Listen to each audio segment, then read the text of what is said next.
Hello everyone and welcome to another video on the channel. Today's video is going to be my weekly watches. I've watched, I think, was it 8? I counted 1, 2, 3, 4, 5, 6, 7, yeah, 8 this week, so just over one every day, which is alright considering obviously we had the stream on Monday, so I didn't watch one Monday night. I was at the cinema Wednesday night, so I didn't get to watch one Wednesday night. So I've really only had Sunday, Tuesday, which was the watch pile, Thursday, Friday, and yesterday to watch them in. So not bad going. Anyway, we'll get kicked off. As it's saying, my camera has got 44 minutes, which hopefully we don't go over. I wouldn't have thought we would. I think I just need to go through because I've got some old videos that haven't been deleted yet.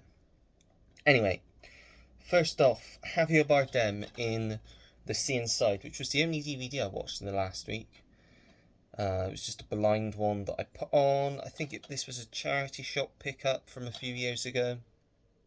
It's based on a true story about a man, Raymond San Pedro, who was in an accident when he was younger, which basically paralysed him.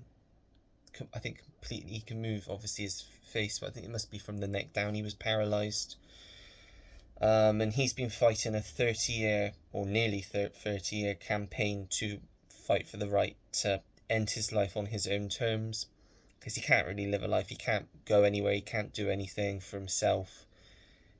To him, he's not really living a life. And it's about him, the relationship he has with his lawyer, who's also got her own issues, a local woman who kind of befriends him and looks after him, and his family as well that he's surrounded by. And yeah, it's a really nice story. It's obviously a very sad film. You can kind of guess what does eventually happen in the end. But I just love Javier Bardem. I've seen F1 twice now, and he's brilliant in that. Anytime I see him pop up in a film, no matter how good or bad it is, I'm always pleased. So, yep, that one, the first one I've watched this week, which is a really good watch, The Sea Inside. Next up, I'm going to say one of the highlights of the week for me. You don't expect much from these kinds of films, but this really just did something for me that I just really liked, and that is Next, starring Nicolas Cage, Julianne Moore, and Jessica Biel. You've also got a small role from Peter Falk. I just love Peter Falk. It's basically Nicolas Cage plays this magician in Las Vegas who has got this sort of power that he's had from birth, where he can see basically 2 minutes ahead of his own life. So he knows what's going to happen in the future. He's basically recruited by the FBI, who have kind of been watching him because they can kind of see there's something different about him, because they want his help to basically stop these nuclear bombs from going off. They know that they're coming into the country, and they want to try and stop them before anything bad happens, and they want his help to do it because they believe he can look far enough in the future to stop it from happening. Enter Jessica Biel's character, who he's kind of keeps seeing. He knows that he's got to meet her at this certain time, on this certain day, in this certain place. She's going to come into this cafe. It's the furthest he's ever been able to see into the future, so he knows there's something special about her. So she kind of gets involved. There's obviously some sort of love between them thing, as you would in this sort of film. And then it's kind of a chase film.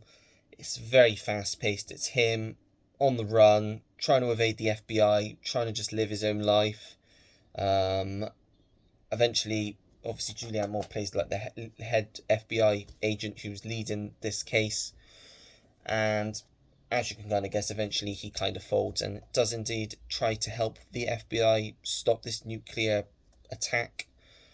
But there was a twist in this film that I just wasn't personally expecting. You see it and you're like, whoa. I mean, I audibly said, wow. Because it's a very bold twist, and it kind of makes you think about the film. If you know if you've seen the film, you know exactly what moment I'm talking about. But it just made me really love this film because it's just such a well-made film, and just that twist was just, I thought it was brilliant. If you like your Nick Cage films, 100% give this one a watch. One of my favourites of his now, I would say, from like the noughties.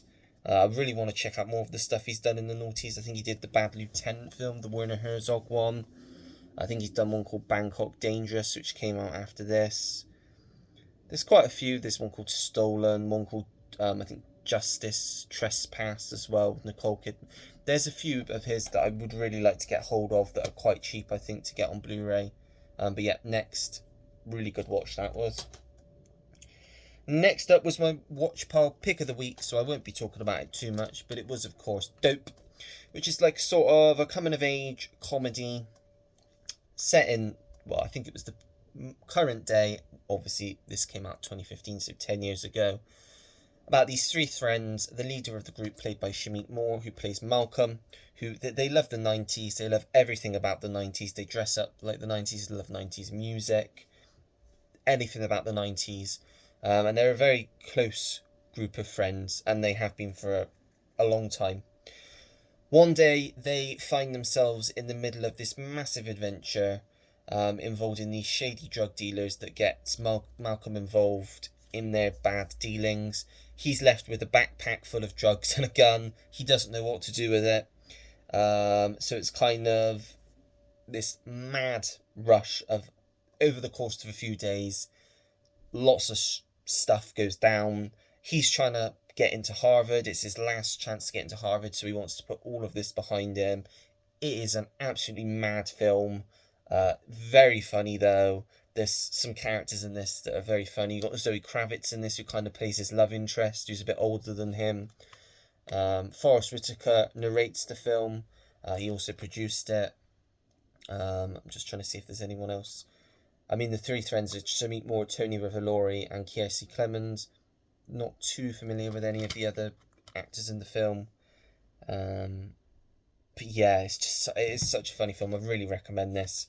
And I think I've probably gone into it, and maybe even a bit more than I did in my Watch Pile episodes. But go and check that out if you're interested to hear more thoughts on it.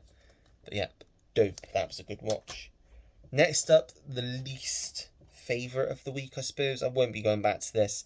It was only 50p in CEX, so not a big loss. It's just not my kind of film. It's called Fast Girls. It's basically about a group of girl runners training for the Olympics, I think, or to be part of Team GB. Now it stars Lenora Critchlow, who I'm not too familiar with. It says she was in Being Human, which I never watched. I can't say I've really seen her in anything before. And obviously Lily James, who's obviously quite well known now. But other than that, there wasn't really anyone in it. Phil Davis, who's a really good British actor. He's got a small part in it as this girl's like sort of coach. But yeah, I just wasn't feeling this film. It just wasn't my sort of thing. Wasn't fully engaged with it. I can see it does its job for some people, but for me, it's just not one that I can see myself going back to. So yeah, I won't be keeping this. This will be probably handed to a charity shop at some point, I would have thought. That is Fast Girls. Next up, we have a rewatch. Hadn't seen this since it had come out, was it 12 years ago now this came out? Probably a bit too young to be watching this at the time. Some of it probably went over my head because it's quite a hard-hitting film. It's called How I Live Now. It stars Saoirse Ronan, very young Tom Holland coming off of The Impossible, which was the year before this. Obviously before his Spider-Man days.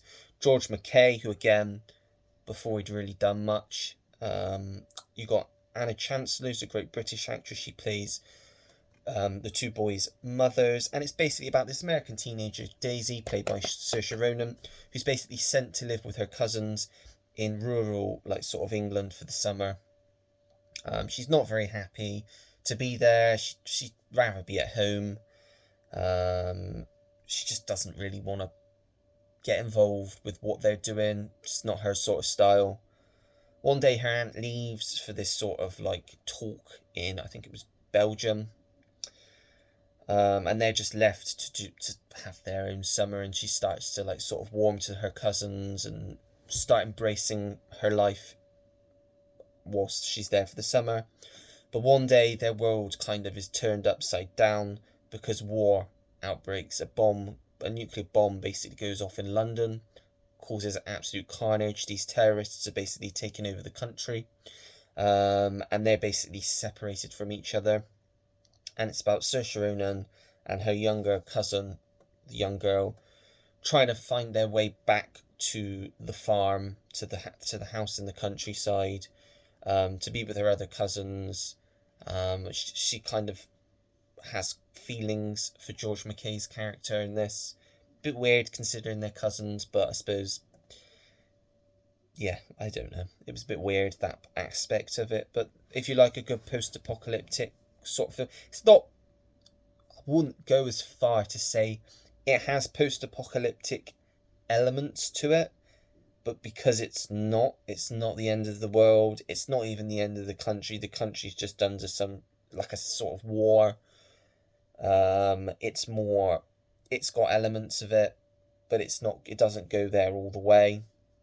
It's directed by Kevin MacDonald, who directed The Last King of Scotland, which I thought was an okay film. He's done a few other stuff as well. But yeah, like I said, it'd been a long time since I'd last watched it, so it was definitely overdue a rewatch. And yeah, I did enjoy it. I will be keeping this, and I will definitely give this a watch again in the future. That is How I Live Now. Next up, one of the ones I got in, I think I got this from Oxfam last weekend. Great cast, and it was, really good film. The Shipping News, starring Kevin Spacey, Judi Dench, Julianne Moore, and Cate Blanchett, although she's not got a huge role in the film. Got Pete Postlethwaite in this as well, Rhys Ifans is in this, Scott Glenn. Really good cast.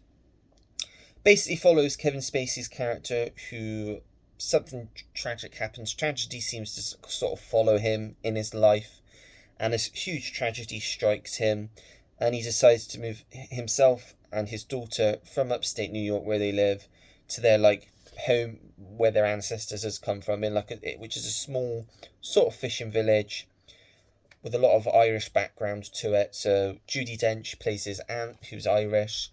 Got Julianne Moore, who's Irish in there. She's got an Irish accent. Who's his love interest in the film. He gets a job at the local newspaper writing the Shipping News. As I said, he starts sort of a romance with Julianne Moore's character, who's sort of the local school teacher. And it kind of changes his life, changes the way he sees life. And yeah, really good film. I love these sorts of films. It's directed by Lasse Hallström, who also did Chocolat the year before. If you'd like that, I highly recommend this. This is the same sort of thing. I mean, Judi Dench is in it again. I really need to grab a copy of Chocolat on Blu-ray because I do love that film. Yeah, it was a really good watch. Definitely recommend this one if you've not seen it. That is The Shipping News. 2 to go. Next up, an erotic thriller from 1981, and it is Body Heat, starring William Hurt, Kathleen Turner. You've got Richard Crenna in here.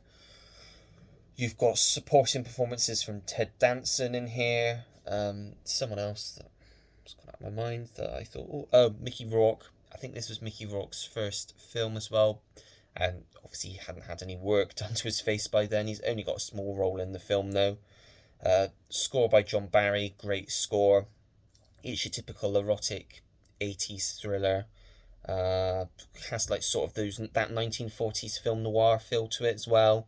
Basically got William Hurt, who plays a lawyer in this sort of coastal town.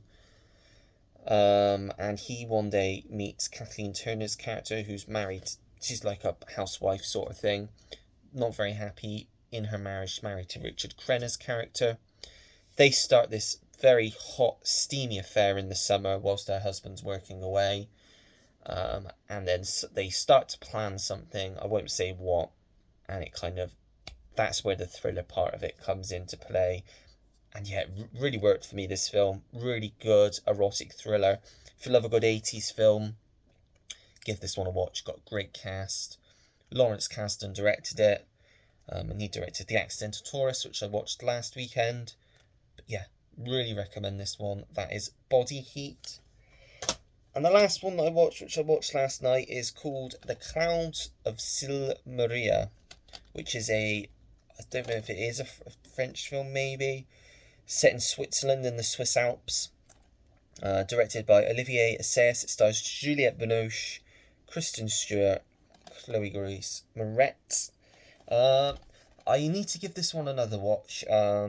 Bit distracted because there was a lot of stuff going on in the group last night when I was watching this, and I was getting very involved in the conversation going on in the group.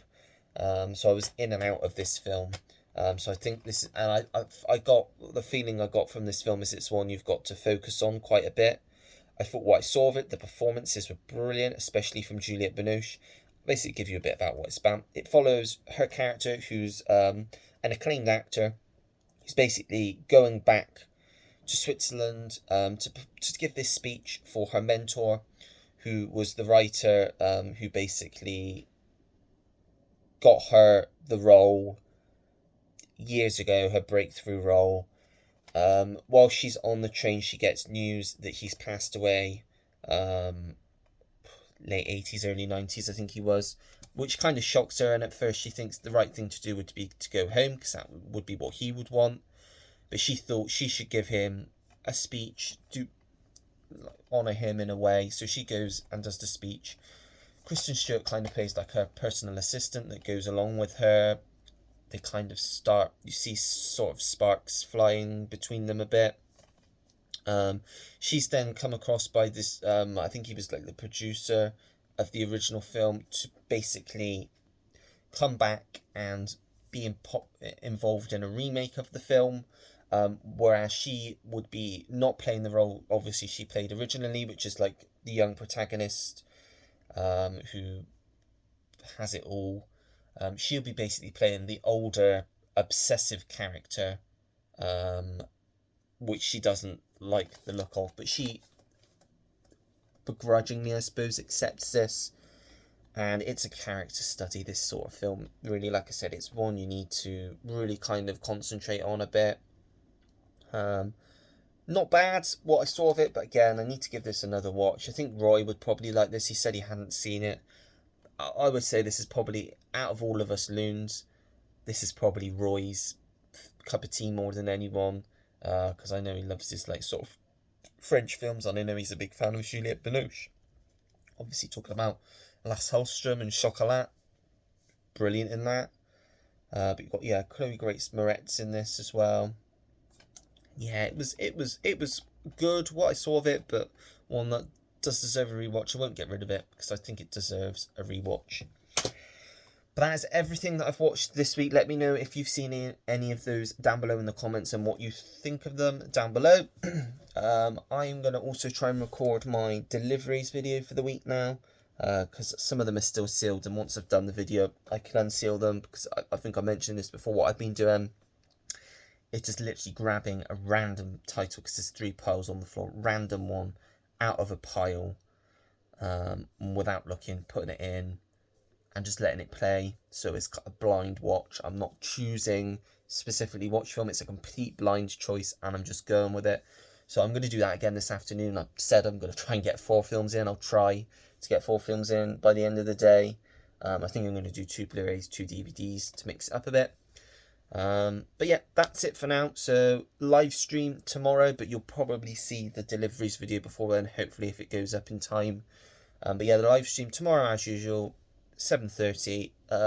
So far confirmed myself, Roy, and Pete as well is joining Pedro's Movie Cavern. Don't know if anyone else is joining yet. There could be some last minute people join in, I'm not sure, but those are the only confirmed so far. So join us tomorrow if you are free. But yeah, if you like the video, make sure to give it a thumbs up, subscribe if you want to see more videos like this, turn your notification bell on so you know when I have a new video uploaded to the channel. Comment down below anything and everything. As you know, I always take the time to get back to anyone that leaves me a comment, because I really do appreciate it. And that is it. So until next time, everyone, take care, goodbye.